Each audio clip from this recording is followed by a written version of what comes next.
Limitações à parte, é preciso se colocar limite. E hoje nós vamos falar sobre ira.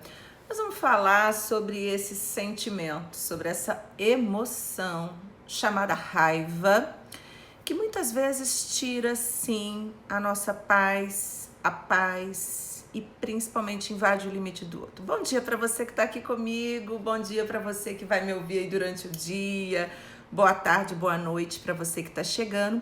E uma coisa muito importante para a gente dizer nesse nosso café é que pecado sempre está ligado com excesso, pecado sempre está ligado com invasão de limite e limitações à parte que a gente respeita. É importante se colocar limite, principalmente quando a gente percebe coisas como a gente tem visto no nosso dia a dia. Então, seja bem-vindo, você que está sempre aqui comigo tomando café. Eu que ganhei uma mandala de chá, gente, não resisti. Já tomei o meu chazinho, mas estou aqui com o meu forte e bom café preto, sem açúcar, por recomendações. E a gente vai se cuidando. O que a gente quer falar com você no café de hoje? Nós estamos aí no nosso penúltimo pecado capital nos relacionamentos e como que a raiva é algo que faz mal. Lembra que o pecado ele não faz mal só para quem recebe, né? Semana passada nós falamos sobre a inveja. A inveja mata quem sente, a inveja mata o outro que recebe. E não seria diferente com a raiva. A raiva é um processo neuroquímico que muitas vezes a gente consegue segurar. A gente consegue segurar aquela raiva, a gente consegue fazer um controle da situação e não revidar. A gente consegue muitas vezes, através do nosso refreamento interno, aquilo que a gente aprendeu, né, que não pode fazer, o que a gente aprendeu que não pode avançar, a gente segura. Existem algumas pessoas que realmente, biologicamente, mesmo tendo sido, né, colocado os devidos limites e mesmo a pessoa tendo, né, ali tido uma educação para aquilo, ela às vezes ainda não consegue controlar suas emoções devido ao funcionamento que ela tem. E em muitos momentos, o que acontece? Quando vê, já foi. E o que diferencia essas duas pessoas nesse momento da raiva, principalmente nos relacionamentos, que essa pessoa se sente mais à vontade, porque é bem em casa que a coisa é diferente. É com as pessoas que a gente ama que a gente é mais raivoso, a gente é mais irado. Isso é verdade. Porque a gente ama, a gente sabe que em amando, a gente vai ser perdoado, a gente tem aquela crença que quando ama, se perdoa, e realmente, em muitos momentos, essa pessoa que não consegue refrear e quando vê impulsivamente, já xingou, já gritou, já voou no pescoço do outro. A diferença quando isso é um transtorno, um déficit disfuncional, de não conseguir refrear a sua raiva, de uma raiva que é premeditada, de uma raiva que é planejada. Existem pessoas que têm, sim, uma raiva fria, planejada, que caminha junto, inclusive, com a vingança. Por isso que tem aquele ditado que a vingança se come com como é que é? A vingança é um prato que se come frio, né? Então, existem esses tipos diferentes de manifestação da ira, de manifestação desse pecado. E tudo é pecado, né, gente? A partir do momento ou que eu planejei ou que eu impulsivamente fiz, por mais que eu sinta culpa depois, já foi. E quantos relacionamentos não se perdem por isso? Conta aqui pra mim, você já sentiu raiva? Não uma raivinha, raiva, uma ira que toma conta de você. E o que acontece? Faz besteirinha, né? 2 lugares, isso é muito comum.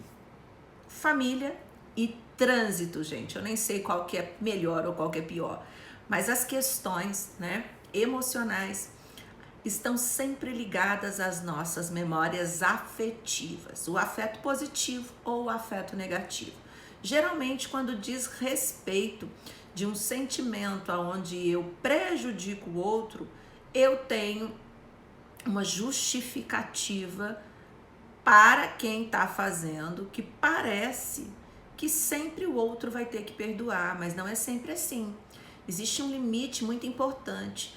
Qualquer tipo de comportamento precisa saber estabelecer um limite. E é por isso que quando a gente, lá no começo dos nossos cafés sobre os pecados capitais nos relacionamentos, ou em qualquer lugar, a gente contou a origem do nosso pecado, ou seja, o nosso pecado original, deixando bem claro o quanto é importante o estabelecimento de limites.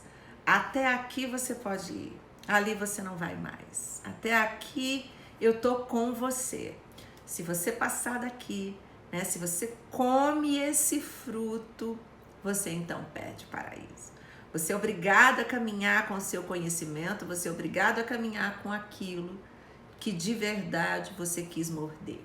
E é muito importante nesse momento, quando você está aí, né, e me ouve, e ou você identifica alguém que tem a ira e que de repente tem esses, a gente fala que é a síndrome de Hook, né, é o transtorno explosivo intermitente.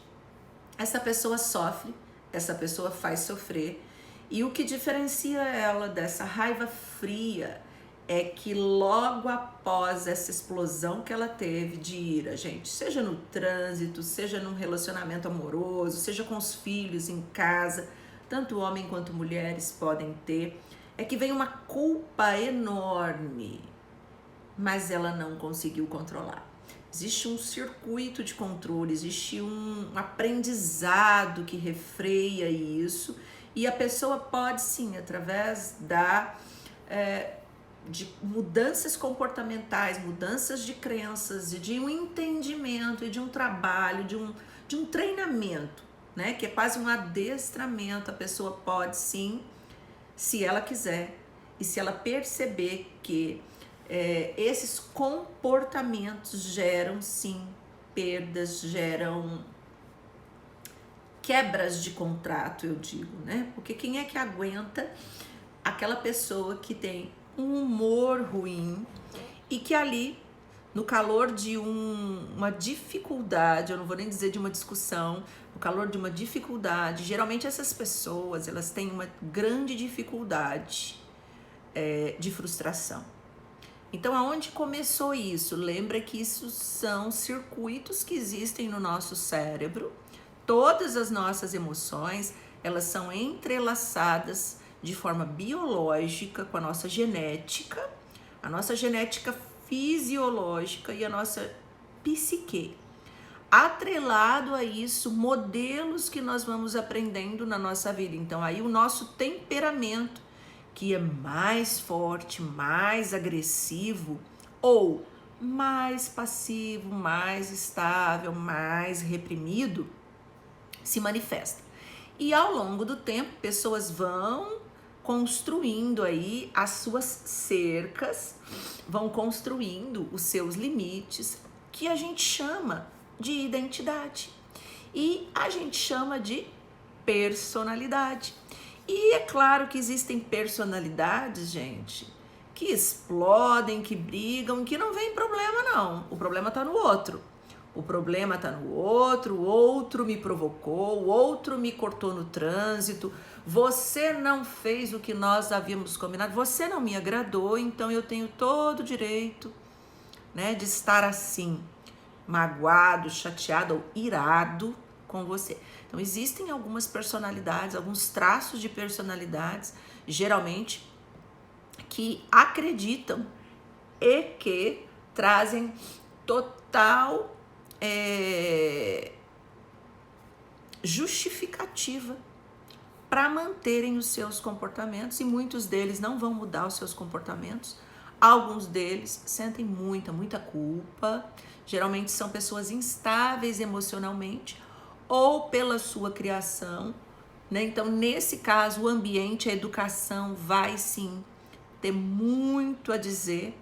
Então, eu tenho pessoas que são mais propensas à explosão, são os temperamentos, né? O sanguíneo, o colérico.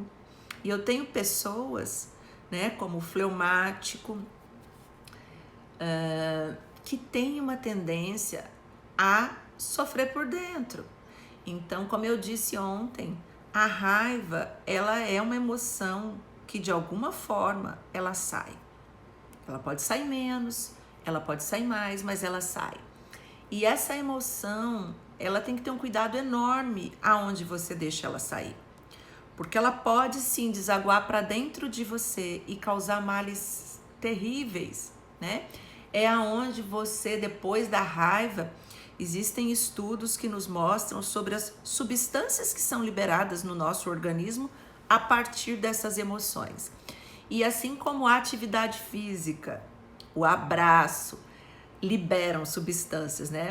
A atividade física libera endorfina, libera outras substâncias também, mas a endorfina que nos dá um prazer enorme, o abraço que libera ocitocina, que nos traz o que? Um conforto, um carinho, um afago, né? Uma tranquilidade.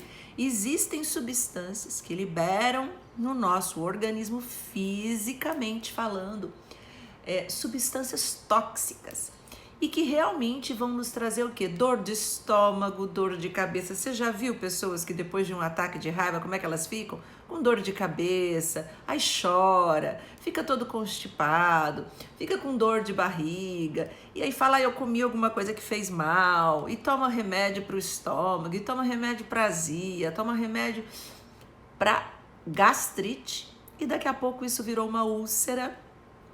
E o que você fez? Essa é a pergunta que a gente tem que trabalhar aqui, porque muitas vezes essas pessoas que não têm controle da sua impulsividade e aquelas que decidem se vingar, que decidem manifestar a sua raiva de forma fria, são pessoas tristes, são pessoas que gostariam lá no fundinho de serem diferentes, e eu quero convidar você a fazer uma reflexão agora. Por isso, se você conhece alguém assim que sofre com a raiva, aperta esse aviãozinho que está embaixo e manda esse vídeo para essa pessoa, porque a virtude que combate a ira é a paciência. E paciência é algo que se constrói. A gente aprende a ter paciência quando a gente começa a se relacionar. Sozinho, para que a gente vai ter paciência? Paciência com a gente mesmo. Tem algumas pessoas que precisam ter paciência consigo, né? Precisam dar conta de conviver ali com ela mesma. Mas a paciência é a virtude que vai contrapor a ira. E existem exercícios, existem formas de você trabalhar, sim, essas crenças nucleares.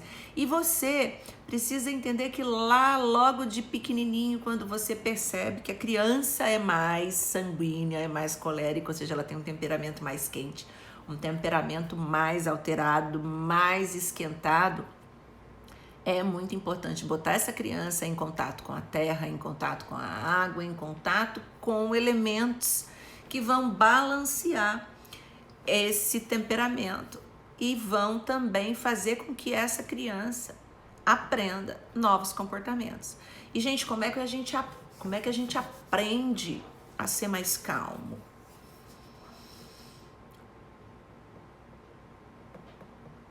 Não é só segurando a nossa raiva, a gente aprende a ser mais calmo exercitando o nosso pensamento, prestando atenção nos nossos modelos. Quando a gente vê uma criança mais agressiva, falando alto, mais estourada, provavelmente a gente vai perceber próximo a ela pessoas que não necessariamente vai ser a mãe ou o pai, mas pode muito provavelmente em alguns momentos, sim, a pessoa não perceber e ela diz assim, meu Deus, esse menino fala alto demais, esse menino chora, esse menino grita, mas e como é você? Como é esse modelo que foi construído? Como é o ambiente que essa criança cresceu? Então, tanto uma forma biológica vai falar muito forte nessa questão do temperamento, como é o meu temperamento, se eu tendo uma raiva mais forte, mais explosiva, ou uma raiva fria. Porque as pessoas, elas tendem a achar que, assim como a ansiedade, né? Só aquela pessoa agitada que é ansiosa, não. Existe a ansiedade também fria, estável, tá lá dentro essa ansiedade, assim como a raiva também pode estar lá dentro. Esse desejo de vingança, ele é frio. E eu quero perguntar para você, como você está se sentindo hoje? Como é que você já se sentiu? Se você é o tipo de pessoa que tende a ter essas emoções dentro de você. E se você ainda não percebeu que isso te faz mal, talvez seja a hora de você perceber. Se você conhece pessoas que passam por esse caminho, eu tenho uma boa e uma má notícia para você, que está num relacionamento com pessoas assim. Nem sempre elas vão mudar, porque muitas vezes elas só veem a sua necessidade de mudar. E aí é hora realmente de você se perguntar: o quanto eu suporto? O quanto eu suporto conviver com uma pessoa que não vai mudar, ou que não quer mudar, ou que não enxerga que precisa de mudança? Então aí a gente traz um questionamento para a saudabilidade do seu relacionamento. A gente traz um questionamento do quanto você se percebe ali submetida a um relacionamento que não vai mudar. Porque lembra que a gente já conversou que o relacionamento é como uma ponte? Se você está fazendo a ponte inteira todo dia, esperando que a outra pessoa mude, e ela só espera que você faça tudo do jeito dela, porque senão ela explode, porque senão ela fica brava, até onde é o seu limite? Essa é uma pergunta para eu fazer para você. Essa é uma pergunta. E eu digo para você assim, olha, vale a pena a gente fazer essa pergunta para algumas pessoas. Porque algumas pessoas se encontram afetivamente, emocionalmente, tão entrelaçadas nas suas relações, que elas são incapazes de perceber o quanto está sendo tóxico para elas esse sentimento. Que elas muitas vezes guardam para si ou recebem do outro. E durante muito tempo vão cadastrando esse sentimento. E muitas pessoas se acham que às vezes até merecedora, porque a pessoa que explode, a pessoa que sente a raiva, em muitos relacionamentos, ela coloca a culpa no outro e o outro se sente culpado mesmo. Então eu tenho aí dois tipos de pessoa. Eu tenho a pessoa que explode, que ela faz, quando vê, já gritou, já bateu, já quebrou coisas que são inclusive importantes, às vezes já desceu do carro, já até puxou o gatilho. Essa pessoa já bateu, já voou no pescoço do outro, já fez o que não devia. E se arrepende.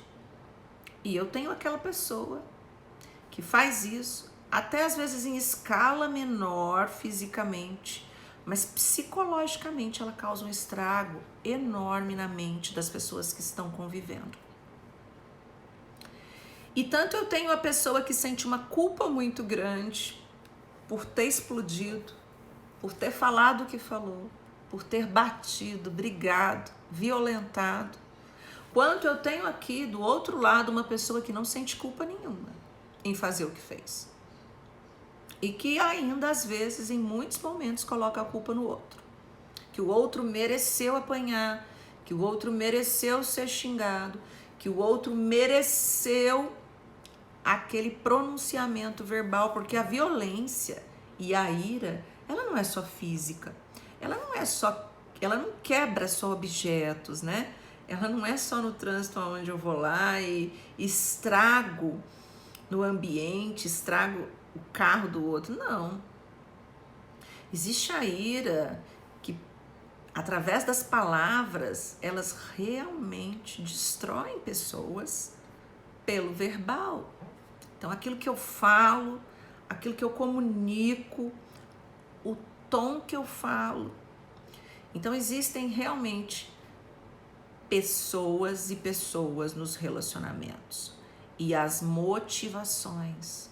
Agora, uma coisa que é importante a gente deixar claro aqui hoje no nosso café, que tudo tem que ter um limite. Você não vai conviver com um agressor, com uma agressora, você não vai conviver com uma pessoa que está o tempo inteiro praticando a raiva dela no ambiente, tendo ataques de raiva, ataques de fúria, sem se tratar. Então, tanto para aquela pessoa que tem um transtorno. Então, veja bem, a gente primeiro precisa identificar se isso é um comportamento consciente, se é um comportamento consciente, controlável. A gente precisa identificar se essa pessoa quer aprender, se ela não aprendeu, se ela quer aprender a controlar e ajudar essa pessoa que quer. Agora, a gente também tem que tomar uma decisão, e uma decisão muitas vezes difícil, para essa pessoa que também não quer. Para essa pessoa que sabe que errou e de forma consciente continua praticando a violência, praticando a ira dela e achando que o ambiente todo tem que se moldar.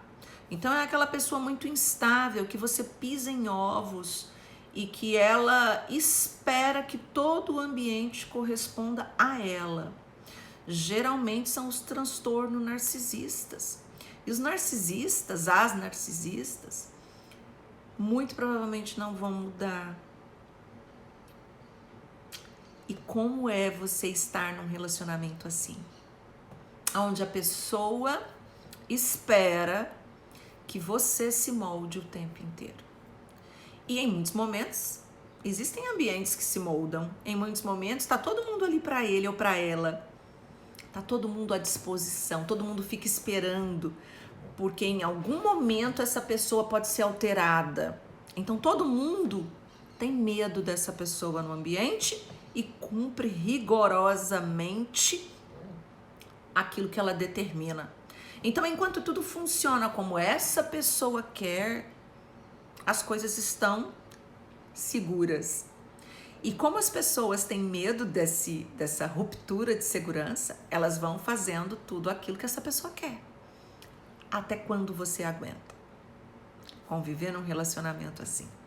Até quando essa pessoa vai ser atendida em tudo, com prazer e satisfação, e você se definha, seja homem ou mulher, seja uma relação parental, uma relação amorosa, uma relação fraternal, seja lá o que for essa relação onde você possa estar. Vale a pena? Vale a pena você se rebaixar, porque quanto mais você abaixa, vale a pena você discutir, vale a pena você se destruir por dentro e perder suas forças.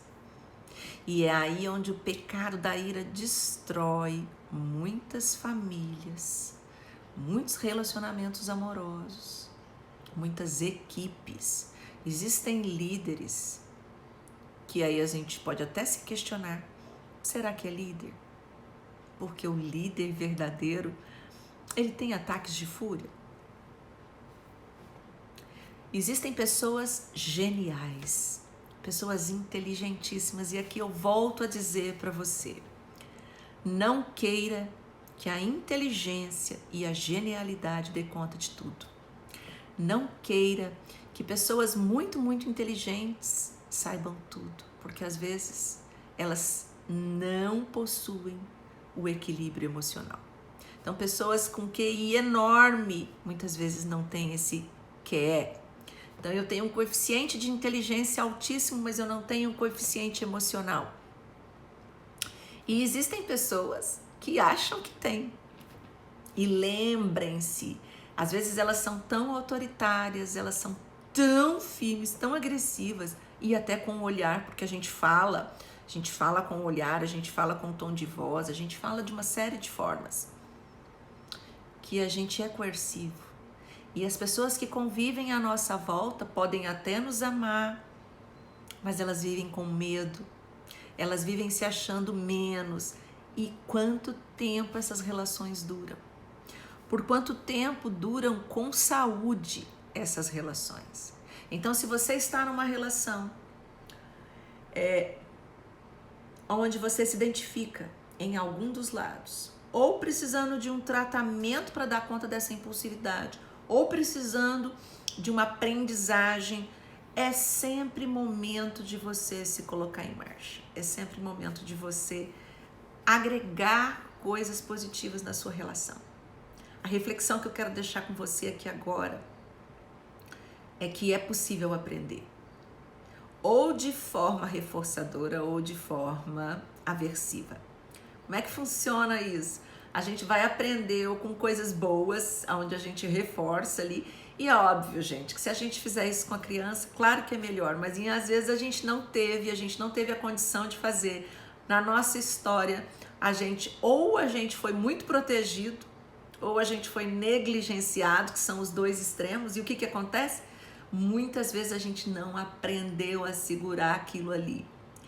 E mesmo que às vezes a gente tenha tido no nosso ambiente a tentativa de educação e refreamento, lembra que eu disse que existem pessoas que têm mais facilidade, menos facilidade. Existem realmente alguns circuitos que é como se tivesse uma quebra.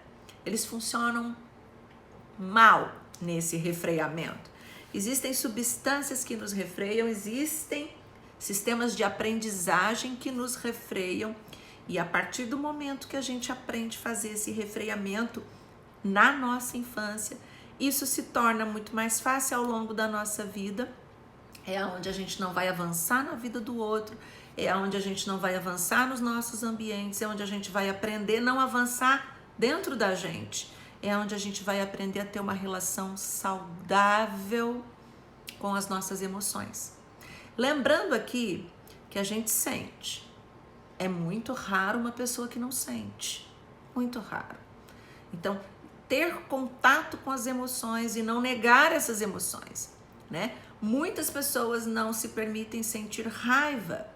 E no momento onde a gente começa a se frustrar, a gente se frustra com o nosso trabalho, a gente se frustra em casa com os pais, a gente se frustra com os nossos filhos, a gente se frustra porque o outro não fez do jeito que a gente queria, porque a nossa equipe não funciona no tempo que a gente quer, porque o nosso governo, né, a nossa sociedade, porque o trânsito não anda. Então existe uma frustração que vai se cadastrando. E se eu fui uma pessoa que aprendi a ter experiência, a ter paciência, eu tive experiência com a paciência, e eu aprendi ali então a dialogar comigo mesmo nesse sentimento, eu vou me permitir não sentir isso que me faz mal, porque na tentativa de segurar essa raiva, na tentativa de não deixar essa raiva explodir para fora, muitas vezes ela tá lá. Então não é nem só, então tem etapas, né? Primeira coisa é realmente essa raiva não tem que explodir, nem para fora nem para dentro. Para ela não explodir, ela tem que não ser produzida. E como é que eu não produzo essa raiva? Eu me lembro uma vez que a pessoa me dizia, como é que a gente faz com a raiva? A gente precisa ter um lugar adequado para descarregar essa raiva depois que ela foi produzida, para a gente não descarregar no lugar errado. A segunda coisa é a gente ter um circuito de aprendizagem, um tipo de funcionamento, onde essa raiva ela não vai ser produzida como combustível. Então, como que eu faço isso? Eu trabalho as minhas crenças, eu trabalho a minha aprendizagem dentro de um sistema onde eu não crio expectativas maiores do que o outro poderia me entregar. Se eu não crio essa ilusão de que o outro é perfeito, de que a minha relação vai ser perfeita, de que o outro vai fazer tudo e de que tudo vai ser como eu quero, eu me frustro menos. se eu já saio sabendo que o trânsito vai ter dificuldade, que vai chover e que eu posso molhar o meu cabelo, eu tenho que sair com um tipo de roupa preparado, que eu vou estabelecer uma conexão, um sistema de autoridade que nem sempre é o mais adequado ou mais preparado, mas que eu tenho que saber me relacionar. Se eu desenvolvo um estilo de aprendizagem, um diálogo comigo mesmo, aonde eu sei que lá no meu relacionamento amoroso o outro não vai fazer tudo do jeito que eu quero e eu não vou fazer tudo do jeito que o outro quer, mas que tem que haver um diálogo, tem que haver um meio termo, tem que haver uma flexibilização. Então o que acontece?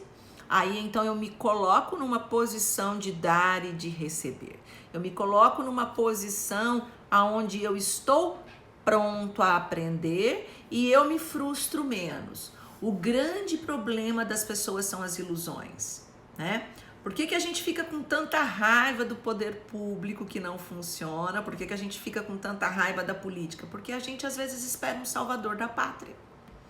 E a gente sabe que ali está apenas um representante de como é a nossa sociedade. A gente sabe que ali está apenas uma pessoa que representa. E como é que é a nossa sociedade? Cheia de falhas. A nossa sociedade é cheia de pecados, cheia de falta de limites. A nossa sociedade precisa aprender muito. Então, quando a gente não deposita isso na mão dos outros, quando a gente deposita nas nossas mãos, a gente caminha com os nossos pés, com as nossas próprias pernas, e a gente entende que o nosso limite sendo estabelecido, a gente vai até onde pode com o outro. E o outro precisa caminhar com a gente também, porque a gente não caminha sozinho. Essa é a mensagem que eu quero deixar para você que esteve aqui comigo. Eu espero que isso tenha deixado para você uma boa reflexão. Lembrem-se que a gente não coloca tudo no mesmo saco, né? Existem raivas que realmente a gente suporta, ataques de raiva que a gente consegue conversar, dialogar, negociar. Ajude essa pessoa explosiva. Eu preciso entender se essa raiva ela é pensada, fria e ela beira ali a vingança, ou se é uma raiva intermitente, é uma raiva que acontece, que quando vê já foi e a pessoa fica sofrendo extremamente culpada, e ajudar essas duas pessoas. E só existe duas formas de eu ajudar, né? Que é eu tendo consciência e entendendo se essa pessoa quer ou não. Porque a partir do momento que essa pessoa não quer, a decisão tá na minha mão de ficar ou não naquele relacionamento. Percebe? Que eu posso suportar. Existem pessoas que suportam e não permitem que aquilo faça mal. Gente, eu acho isso muito difícil. Eu acho muito difícil, porém, existem relações onde um e o outro suportam esses ataques. Mas se você não suporta, se você está adoecendo, ou se você está adoecido, é hora de mudar os ares. É hora de você aprender a se desprender. É hora de você aprender a fazer diferente e talvez até fazendo diferente essa pessoa perceba o seu valor. Talvez. Lembre-se das expectativas. São justamente as expectativas que trazem as frustrações. E tamanha é a frustração, muitas vezes, que a raiva vem. E o passo depois da raiva é a depressão. Então, uma das emoções que a pessoa deprimida tem, que a gente muitas vezes não sabe ou não conhece, a gente pensa que a pessoa deprimida, ela teve só tristeza ou ela tem só tristeza. Não. Geralmente as pessoas deprimidas ou com ataques de ira, de fúria, de raiva, elas tiveram frustração, ou seja, elas não foram treinadas desde pequenininha para se frustrar. E mesmo que treinadas, são pessoas que lá nos seus circuitos internos, nos seus circuitos de prazer, nos seus circuitos e na sua personalidade que foi formada, ou principalmente na sua estrutura, gente, porque a estrutura não depende só do ambiente, da educação e do refreamento externo. Ela depende de uma capacidade genética biológica, então isso é conjugado. Se nós estamos numa sociedade que permite o estupro, se nós estamos numa sociedade que permite a corrupção e que é corrupta, então como funciona isso dentro da gente? Como funciona o nosso mecanismo de frustração? Como funciona esse refreamento? É óbvio que a culpa não é só de um lado ou de outro, porque quando a gente coloca, né, o grande índice de violência, de feminicídio, a gente tem que fazer uma leitura de vários lados. A gente tem que fazer uma leitura de um biológico que existe sim, existe uma tendência de que pessoas sejam mais iradas, mais agressivas e que busquem mais atender os seus prazeres. De posse disso, eu tenho uma estrutura social, eu estou falando de Brasil, eu estou falando de mundo, e em alguns países essa estrutura psíquica e social, ela é muito mais frouxa. Então eu tenho pais mais permissivos, eu tenho uma sociedade permissiva, basta você olhar próximo de você. Por isso então que pessoas apanham, que pessoas gritam, que pessoas surtam, que pessoas continuam a fazer o que fazem. Tamanha a nossa dificuldade de refreamento, tamanha a nossa dificuldade pela nossa genética, pela forma como fomos criados, pelas nossas crenças e porque fazemos parte de uma sociedade que também tem um baixo refreamento. A gente deixa as coisas passar. Algumas coisas vão passando, né? Conforme convém pra gente, passa. Então a violência que está aí não é culpa só de A ou de B, né? Não é culpa do homem que agrediu, não é culpa da mulher que estava ali para ser agredida, né? Olha também olha como ela estava andando, com quem ela estava. Se ela estava bêbada, se ela estava ali pronta para ser estuprada. Ou se ela estava pronta para receber um ataque de ira no trânsito, ou dentro da própria casa dela, ou dele. Porque mulheres agridem, homens agridem, pessoas. Aqui nós vamos sempre falar de pessoas. Então você que está chegando agora, vale a pena você assistir por completo e receber essa nossa dica de fique de olho nos seus momentos de fúria, porque se eles estiverem explodindo dentro de você, aonde isso vai parar? E se estiverem explodindo fora, como essas relações vão se sustentar? Eu deixo um beijo grande para você aqui. E se você é uma pessoa mais nervosinha, e se você precisa de paciência, treine. Busque feedbacks de pessoas que amam você, de pessoas que querem ajudar você a ter um estado mental mais ajustado. E tenham uma boa paciência com tudo que ainda vai te frustrar na vida. Beijo grande e deixa escrito aqui para mim se foi bom, se ajudou. Lembra que a gente não deve estar tratando tudo de forma igual. Não é. Alguns casos realmente são transtornos e precisam de ajuda. Pessoas sofrem por conta desses transtornos. Porém, todo mundo precisa de limite. Beijo grande para você que esteve comigo aqui até agora.